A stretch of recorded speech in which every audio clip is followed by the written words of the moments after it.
you ever had a gut feeling that turned out to be right? Or better yet, dreamed of something that later happened? The thing is, there's something hidden beneath all of that, a profound reality-shifting mystery that I will unpack in the rest of this video. There is an invisible field of possibilities that exists before they turn into physical reality. Much like a blueprint of potential outcomes, this field holds all possible versions of what could be.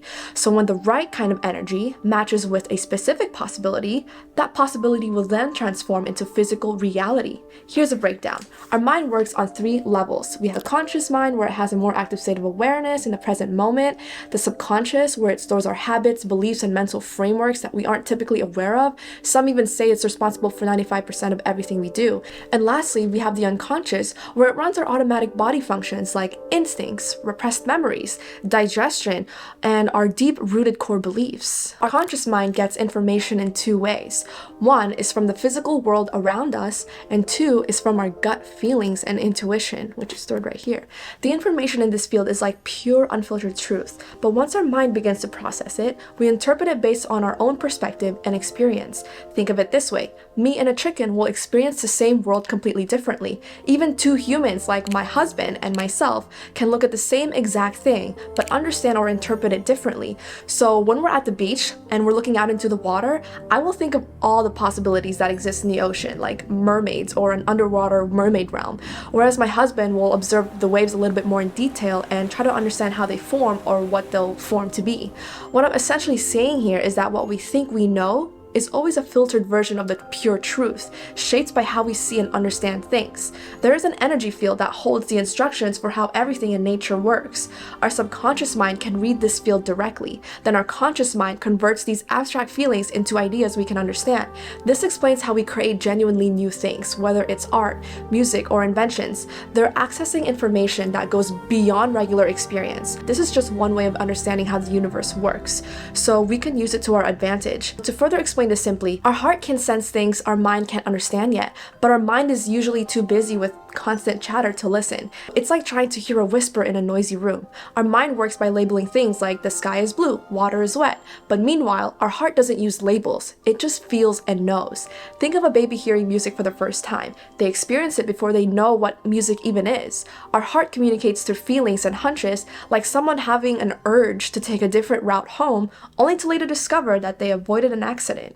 However, these subtle signals often get drowned out by our busy thoughts, so those thoughts buzzing around in our heads, living rent-free, they've gotta go. I remember there were times I've said, I knew I shouldn't have done that. That was basically my heart warning me. Like the times I chained myself to a boring 9 to 5, my heart would be screaming for help every day. The trick isn't to force our minds to be quiet. It's just remembering to pause and feel before we make a decision.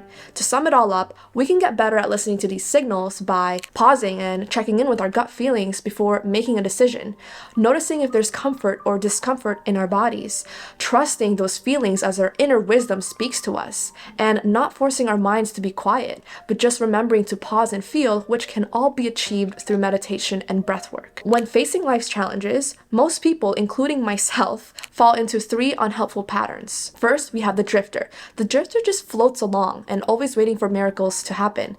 Next, the complainer. The complainer is always angry and entitled, thinking the world owes them something. And lastly, the fighter. The fighter wastes energy battling everything unnecessarily, like having an us versus them mentality 24/7. So, what's the alternative way? Dropping the drama and simply moving toward what we want.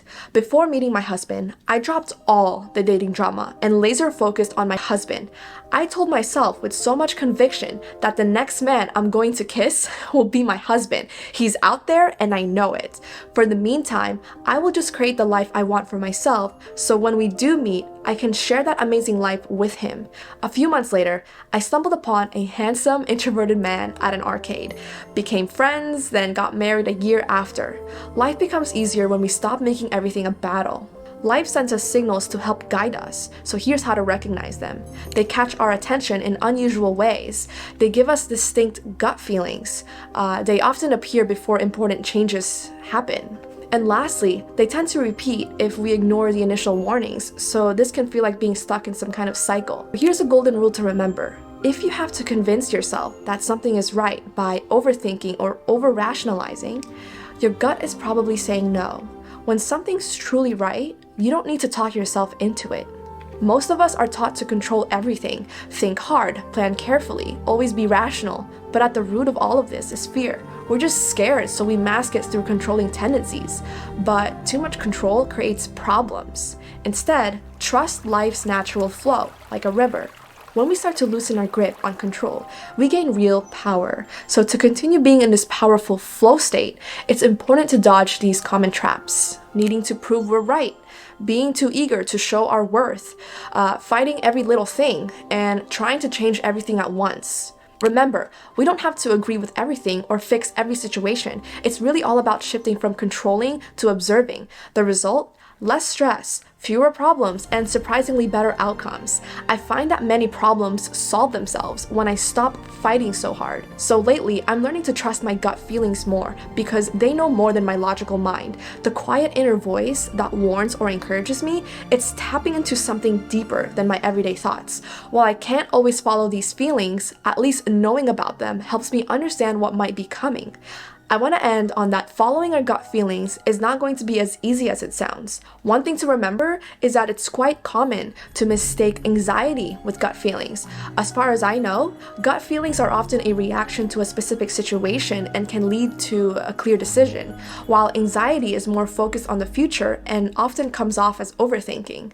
So to really get better at following gut feelings, I'm learning to sacrifice certain areas in my life that I've over-rationalized. The prestigious tech job I was climbing for, the one that looked perfect on paper with the 6 figures, great benefits, exactly what my degree and experiences prepared me for, I kept pushing because it was the responsible path, but it suppressed my gut feelings. So once I've sacrificed the 9-to-5 lifestyle by dropping anything that leads to that, I have more room now to follow my gut to pursue anything I want. For instance, I'm currently doing a tutoring gig for neurodivergent kids. The result is that I make less money, but actually feel more alive in my work and have more time to pursue the things I love. So learning how to listen and follow our gut is just one way of understanding how the universe works. The subtle signs that guide us through life matter more than anything else. If you've made it this far, let's take one giant deep breath together.